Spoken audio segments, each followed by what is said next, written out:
नमस्कार मित्रांनो, मेष राशीवाल्यांनो, येणारे पुढील 10 दिवस तुमच्या आयुष्याची संपूर्ण कहाणी बदलून टाकू शकतात.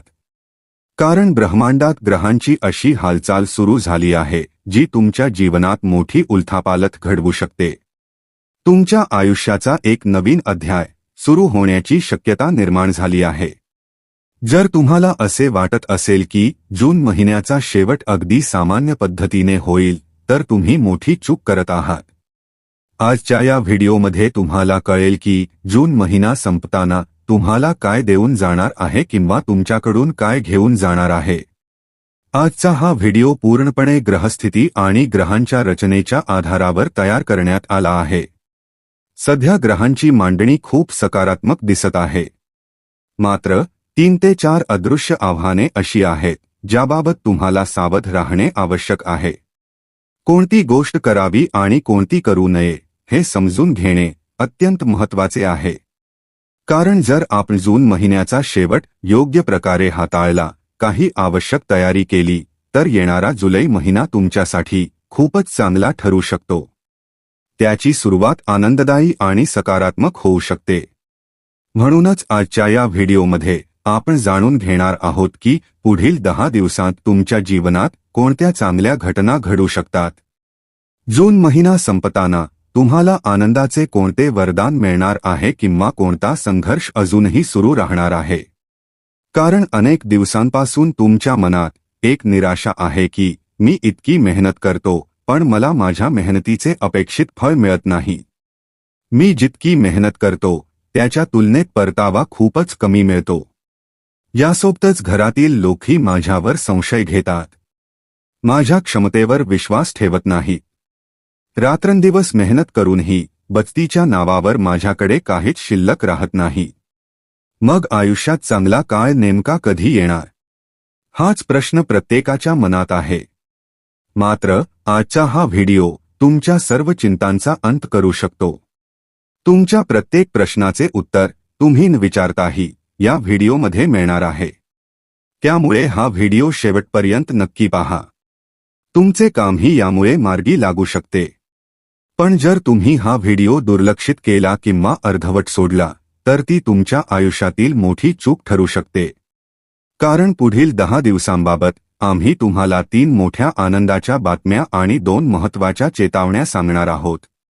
त्यामुळे अत्यंत लक्षपूर्वक ऐका. आता मेष राशीवाल्यांनो, तुमच्या राशीचे स्वामी कोण आहेत? तुमच्या राशीचे स्वामी आहेत मंगळ, जे ग्रहांचे सेनापती मानले जातात. सध्या मंगळ कुठे आहेत? जर ग्रहस्थितीकडे लक्ष दिले तर मंगळ सध्या तुमच्या धनभावात विराजमान आहे. ही अत्यंत महत्त्वाची आणि विशेष बाब आहे. यापूर्वी मंगळ तुमच्या लग्नभावात होते. मात्र 21 जूनपासून ते तुमच्या दुसऱ्या भावात म्हणजेच धनभावात मनी हाऊस प्रवेश केला आहे. जेव्हा राशीचे स्वामी स्वतः धनभावात येतात तेव्हा स्वाभाविकच आर्थिक बाबतीत ते तुमची साथ देतात. जर तुमचे कुठे पैसे अडकले असतील, एखादे पेमेंट थांबले असेल किंवा नुकताच सुरू केलेल्या व्यवसायात अपेक्षित प्रगती होत नसेल, तर जूनच्या शेवटच्या काळात मंगळामुळे त्यात सुधारणा दिसू शकते. तसेच जुलै महिन्यात आणखी चांगले परिणाम मिळण्याची शक्यता आहे. यासोबतच जे लोक नोकरी करतात त्यांच्यासाठीही ही चांगली वेळ ठरू शकते. त्यांना पगारवाढ, इन्क्रिमेंट मिळू शकते. बराच काळ अडकलेली रक्कम परत मिळू शकते. तसेच करिअरमध्ये पुढे जाण्याची संधीही मिळू शकते. मात्र एक गोष्ट विशेष लक्षात ठेवा. मंगळ हा अग्नितत्वाचा ग्रह आहे. मंगळाचा रंग लाल आहे. यावरून हे समजते की हा ग्रह माणसाच्या स्वभावात उग्रता आणि आक्रमकता वाढवू शकतो. एखादी व्यक्ती अचानक चटकन रागावू लागते, थोड्याशा गोष्टीवर संतापते, तर त्यामागे मंगळाचा प्रभाव असू शकतो. दुसरा भाव हा फक्त धनाचा नसून वाणी, कुटुंब आणि परिवाराचाही भाव आहे. त्यामुळे या काळात तुमच्या बोलण्यात कटुता येणार नाही याची विशेष काळजी घ्या. तुमच्या शब्दांमुळे कोणाचे मन दुखावले जाणार नाही याकडे लक्ष द्या. पुढील 7 दिवस विशेष सावध राहा. कधी कधी आपल्यालाच विश्वास बसत नाही की माझ्या तोंडून असे शब्द कसे निघाले, मी असे बोलूच शकत नाही. माझ्याकडून ही चूक कशी झाली? अशा वेळी ती चूक पूर्णपणे तुमची नसते. ती ग्रहांच्या नकारात्मक प्रभावामुळेही घडू शकते. सध्या मंगळ तुमच्यासाठी सकारात्मक आणि नकारात्मक अशा दोन्ही प्रकारे परिणाम देत आहे.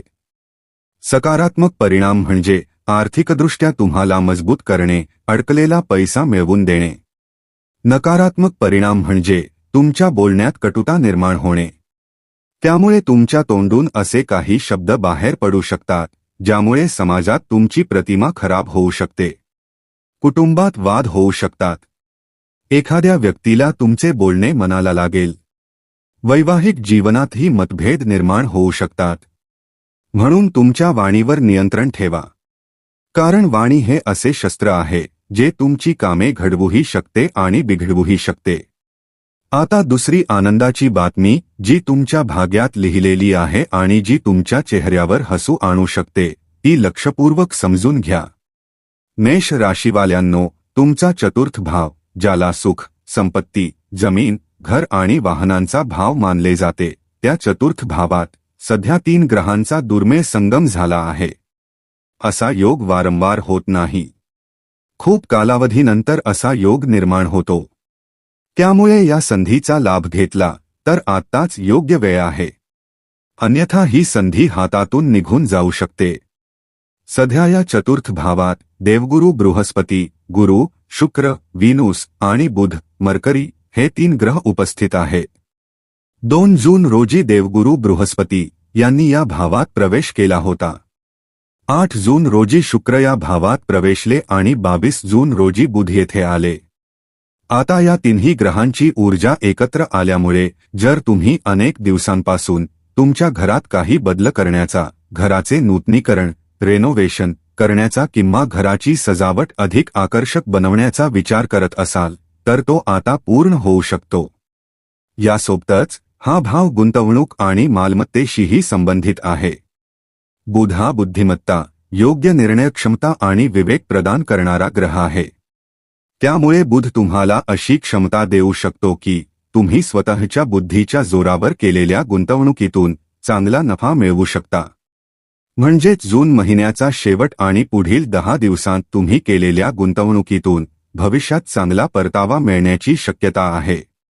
तसेच जर तुम्ही वाहन खरेदी करण्याचा विचार करत असाल पण आतापर्यंत कधी पैशांची अडचण, कधी घरातील एखाद्या सदस्याचा विरोध किंवा कधी नातेवाईकांच्या मत्सरामुळे तो निर्णय पुढे ढकलला गेला असेल तर आता त्या दिशेने सकारात्मक हालचाल होऊ शकते. शुक्र हा भौतिक सुखसुविधांचा स्वामी मानला जातो. आपल्या जीवनातील टीव्ही, फ्रीज, वाहन, आलिशान वस्तू आणि इतर सर्व भौतिक सुविधा शुक्राशी संबंधित असतात. त्यामुळे शुक्राची उपस्थिती या गोष्टी तुमच्या आयुष्यात आकर्षित करण्याचे कार्य करू शकते. नवीन वाहन खरेदीचा योग निर्माण होऊ शकतो. घरातील एखादी खराब झालेली इलेक्ट्रॉनिक वस्तू बदलण्याची किंवा नवीन घेण्याची संधीही मिळू शकते. मेष राशीवाल्यांनो, पुढील 7 ते 8 दिवसांत तुम्हाला या गोष्टींची स्पष्ट जाणीव होऊ शकते. मात्र चतुर्थ भाव हा आईच्या आरोग्याचाही भाव आहे. त्यामुळे हे 3 ग्रह जरी शुभ परिणाम देत असले तरी आईच्या आरोग्याबाबत थोडी काळजी घेणे आवश्यक आहे. जीवनात पैसा कमावणे जितके महत्त्वाचे आहे तितकेच कुटुंबासोबत वेळ घालवणेही महत्त्वाचे आहे. थोडा वेळ काढून आईशी मनमोकळ्या गप्पा मारा. तिची तब्येत विचारा. तिच्या भावना जाणून घ्या. त्यामुळे तुमच्यातील भावनिक नातं अधिक दृढ होईल. तिलाही असे वाटेल की माझ्या मुलासाठी फक्त पैसा कमावणेच सर्व काही नाही, तर तो माझ्यासोबत वेळही घालवतो, माझी विचारपूसही करतो. हे तिच्यासाठी कोणत्याही आशीर्वादापेक्षा कमी नसेल. म्हणून आईच्या आरोग्याची विशेष काळजी घ्या. तिच्यासोबत बसा, संवाद साधा, जुन्या आठवणींना उजाळा द्या. त्यामुळे तुम्हालाही मानसिक शांतता आणि समाधान मिळेल. आता तिसरी आनंदाची बातमी अत्यंत लक्षपूर्वक समजून घ्या. मेष राशीवाल्यांनो, ही तिसरी आनंदाची बातमी 2 ठिकाणाहून मिळत आहे. पहिली म्हणजे तृतीय भावातील सूर्याची प्रभावी उपस्थिती आणि दुसरी म्हणजे लाभभावातील राहूची उपस्थिती. सूर्य तुम्हाला आत्मविश्वास, धैर्य आणि काहीतरी मोठं करून दाखवण्याची प्रेरणा देणार आहे. माणसाला आयुष्यात प्रेरणेची गरज असते. एखादा माणूस आपल्या खांद्यावर हात ठेवून, काळजी करू नकोस, मी तुझ्यासोबत आहे, पुढे जा, मी तुझ्या मार्गातील अडथळे येऊ देणार नाही, असे म्हणाला तर त्याच्यात नवी ऊर्जा निर्माण होते. मग तो आत्मविश्वासाने म्हणतो, आता माझ्याकडे ताकद आहे, आता मी काहीतरी मोठं करून दाखवेन. मात्र तुमच्या आयुष्यात परिस्थिती थोडी वेगळी आहे. तुमच्या आसपास खऱ्या अर्थाने साथ देणारे लोक कमी आहेत. स्वार्थी आणि मतलबी लोक मात्र अधिक आहेत. त्यांना स्वतःचे काम असले की ते तुमची आठवण काढतात, पण तुम्हाला गरज असताना ते कधीच पुढे येत नाहीत. अशा परिस्थितीत तुम्हाला आधार देण्याचे काम सूर्यदेव करत आहेत. ग्रहांचा राजा असलेला सूर्य तुम्हाला नवी ऊर्जा आणि आत्मविश्वास देणार आहे. सूर्य पराक्रमाच्या आणि धैर्याच्या तृतीय भावात असल्यामुळे तुमच्या मनात प्रचंड जोश निर्माण होईल. कोणतीही परिस्थिती असो, मी यश मिळवू शकतो, अशी भावना तुमच्यात निर्माण होईल.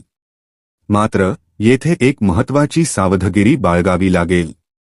कारण लाभभावात राहू विराजमान आहे. राहू माणसाला अनेकदा स्वप्नांच्या दुनियेत घेऊन जातो.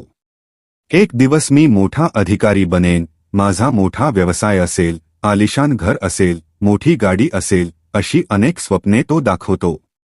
ही स्वप्ने पाहताना चेहऱ्यावर हास्य येते.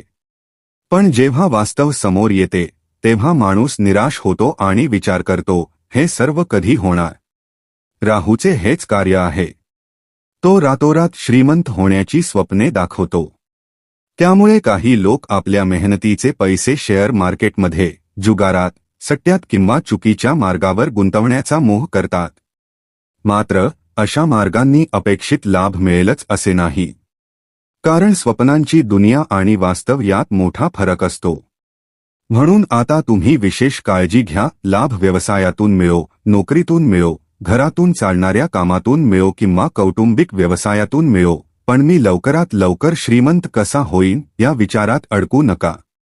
प्रत्येक काम नियोजनबद्ध आणि संयमाने करा. कारण सध्या शनिदेव खर्चाच्या भावात आहेत. ते तुमची परीक्षा घेणार आहेत. थोडे पैसे हातात आले की हे घेऊ, ते घेऊ अशी इच्छा होऊ शकते. पण गरज आणि उधळपट्टी यामधील फरक समजून घ्या. घरासाठी लागणारे अन्नधान्य ही गरज आहे. वाहन खराब झाले असेल तर नवीन वाहन घेणे ही गरज आहे. कुटुंबातील एखादा सदस्य आजारी असेल तर त्याच्यावर उपचार करणे ही गरज आहे. पण दुसऱ्यांना प्रभावित करण्यासाठी, दिखावा करण्यासाठी खर्च करणे ही उधळपट्टी आहे. तसेच घरात आधीपासून असलेली वस्तू फक्त नवीन मॉडेल आले म्हणून बदलणे ही देखील अनावश्यक खर्चाची सवय आहे. म्हणून अशा ठिकाणी पैशांची बचत करण्यावर भर द्या. राहू लाभभावात असल्यामुळे लाभ मिळेल. मात्र हवेत किल्ले बांधू नका. वास्तवात राहिलात तर राहूच्या भ्रमात अडकणार नाही. तुमचे गुप्त शत्रूही सक्रिय होतील. ते तुम्हाला म्हणतील, हे काम करू नकोस, तुझ्याकडून होणार नाही. अनेक लोक या कामात बुडाले आहेत. त्यांच्या बोलण्याला बळी पडू नका. कारण ते तुम्हाला योग्य मार्गापासून दूर नेऊ शकतात. आता निर्णय तुमच्या हातात आहे. इतरांचे ऐकायचे की स्वतःच्या अनुभवावर आणि विवेकबुद्धीवर विश्वास ठेवायचा. सूर्य अत्यंत शुभ आहे. मंगळही तुमच्या बाजूने आहे. फक्त तुमच्या वाणीवर नियंत्रण ठेवणे आवश्यक आहे. तसेच सुख, संपत्ती आणि मालमत्तेशी संबंधित चांगल्या संधीही दिसत आहेत. आणखी एक महत्त्वाची सावधगिरी म्हणजे पंचभावातील केतू. तुमच्या मुलांबाबत विशेष लक्ष द्या. त्यांना ओरडू नका, रागावू नका. त्यांनी काही चुका केल्या तर प्रेमाने समजावून सांगा आणि योग्य मार्ग दाखवा. अन्यथा ते तुमच्यापासून भावनिकदृष्ट्या दूर जाऊ शकतात. कारण केतूचे कार्यच नात्यांमध्ये दुरावा निर्माण करणे आहे. नोव्हेंबर-डिसेंबरपर्यंत राहू आणि केतू याच भावांमध्ये राहण्याची शक्यता असल्यामुळे मुलांशी प्रेमाने वागा. त्यामुळे नात्यातील अंतर वाढणार नाही. या पुढील 10 दिवसांत ग्रहगोचरानुसार सांगितलेल्या गोष्टींचे पालन केले, आवश्यक तयारी केली आणि सावधगिरी बाळगली तर अनेक अडचणी टाळता येतील. आता 2 महत्त्वाचे उपाय जाणून घ्या. पहिला उपाय मंगळासाठी आहे, ज्यामुळे वाणीतील कटुता कमी होईल. दुसरा उपाय राहू आणि शनिदेवांसाठी आहे, ज्यामुळे शनिदेवांची कृपाही प्राप्त होईल. उपाय अत्यंत लक्षपूर्वक ऐका. मंगळवारी हनुमान मंदिरात जाऊन हनुमानजींसमोर मोहरीच्या तेलाचा दिवा लावा आणि ओम हम हनुमते नमः या मंत्राचा जप करा किंवा हनुमान चालिसाचे पठण करा. हा उपाय केल्याने मंगळामुळे निर्माण होणारी वाणीतील कटुता कमी होईल. दुसरा उपाय राहू आणि शनिदेवांसाठी आहे. सोमवार, गुरुवार किंवा शनिवार यापैकी कोणत्याही दिवशी एका तांब्यात स्वच्छ पाणी घेऊन त्यात थोडे काळे तीळ टाका आणि ओम नमः शिवाय म्हणत शिवलिंगावर अर्पण करा. हा राहूच्या दोषांवर अत्यंत प्रभावी उपाय मानला जातो. यामुळे राहूचा नकारात्मक प्रभाव कमी होतो आणि शनिदेवांची कृपाही प्राप्त होते. तसेच शनिवारी पिंपळाच्या झाडाला पाणी अर्पण केल्यानेही शनिदेव प्रसन्न होतात. मेष राशीवाल्यांनो, आजच्या व्हिडिओमध्ये आपण पुढील 10 दिवसांबाबत आणि जून महिन्याचा शेवट कसा राहू शकतो याबाबत सविस्तर माहिती जाणून घेतली. जर हा व्हिडिओ तुम्हाला आवडला असेल तर नक्की लाईक करा. तुमची काही समस्या किंवा प्रश्न असतील तर ते कमेंटमध्ये लिहा. मेष राशीवाल्यांनो, पुढील 10 दिवस तुमच्या आयुष्यातील निर्णायक ठरू शकतात. योग्य वेळी योग्य निर्णय घेतला, वाणीवर संयम ठेवला आणि सांगितलेले उपाय श्रद्धेने केले तर अनेक बंद झालेले मार्ग पुन्हा खुले होऊ शकतात. ही संधी दुर्लक्षित करू नका. जर हा व्हिडिओ तुम्हाला उपयुक्त वाटला असेल तर लाईक करून तुमचे मत कमेंटमध्ये नक्की लिहा. तुमच्या राशीचे असेच अचूक आणि सखोल भविष्य जाणून घेण्यासाठी चॅनेलला सबस्क्राईब करा. पुन्हा भेटू एका नव्या आणि महत्त्वपूर्ण भविष्य विश्लेषणासह. तोपर्यंत नमस्कार, शुभेच्छा आणि तुमच्या जीवनात सुख, समृद्धी व यश नांदो. धन्यवाद. हर हर महादेव.